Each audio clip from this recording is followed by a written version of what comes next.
Hello കൂട്ടുകാരെ, എല്ലാവർക്കും സുഖമാണല്ലോ. എല്ലാവർക്കും സുഖമെന്ന് വിശ്വസിക്കുന്നു. ഇന്ന് ഞാൻ വന്നിരിക്കുന്നത് ഒരു ബനാന ഹൽവയായിട്ടാണ് കേട്ടോ. വീട്ടിലുള്ള സാധനം വെച്ച് വേഗം മക്കൾക്ക് ഒരു ഹൽവ ഉണ്ടാക്കി കൊടുക്കാം. അപ്പൊ അതെങ്ങനെ ഉണ്ടാക്കുന്നത്, അതിന് വേണ്ടുന്ന സാധനങ്ങൾ എന്തൊക്കെയാന്ന് നോക്കാം. അതിനുവേണ്ടി ഞാൻ പാൻ വെച്ചു. പാൻ നന്നായി ചൂടായി അതിലേക്ക് ഞാൻ ഒരു 2 ടേബിൾ സ്പൂൺ നെയ്യ് നന്നായിട്ട് മെൽറ്റ്. അതിലേക്ക് ഞാൻ അണ്ടിപ്പരിപ്പ് മുന്തിരിങ്ങയും കൂടെ ഇട്ട് അതൊടിഞ്ഞ് വറുത്തെടുക്കാം. അത് നന്നായിട്ട് ഫ്രൈ ആയി അത് ഞാൻ വേറൊരു പാത്രത്തിലോട്ട് ഞാൻ മാറ്റട്ടെ. എന്നിട്ട് അതേ നെയ്യിലേക്ക് തന്നെ ഞാൻ 2 ഏത്തപ്പഴം ചെറുതായിട്ട് അരിഞ്ഞത്. നന്നായിട്ട് പഴുത്ത പഴം എടുക്കണം കേട്ടോ. അപ്പൊ നമുക്ക് വേഗം ഇത് നെയ്ക്കകത്ത് മെൽറ്റായി കിട്ടും. ഇത് നന്നായിട്ട് വെന്തൊടയാണ്. അപ്പൊ നന്നായിട്ട് പഴുത്തതാകുമ്പോൾ ഇനിയും ടേസ്റ്റ് കൂടുതലാണ്. ഇത് നെയ്യ് കിടന്ന് നന്നായിട്ട് വേവണം.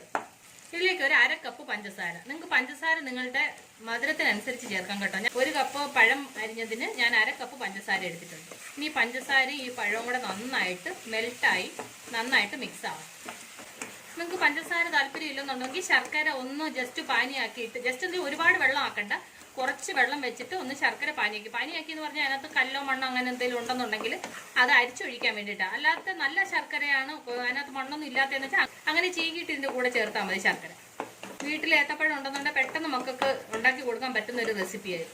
കണ്ടില്ലേ, നമ്മുടെ പഴവും പഞ്ചസാര നെയ്യിൽ കിടന്ന് നന്നായിട്ട് വെന്തുടഞ്ഞ്.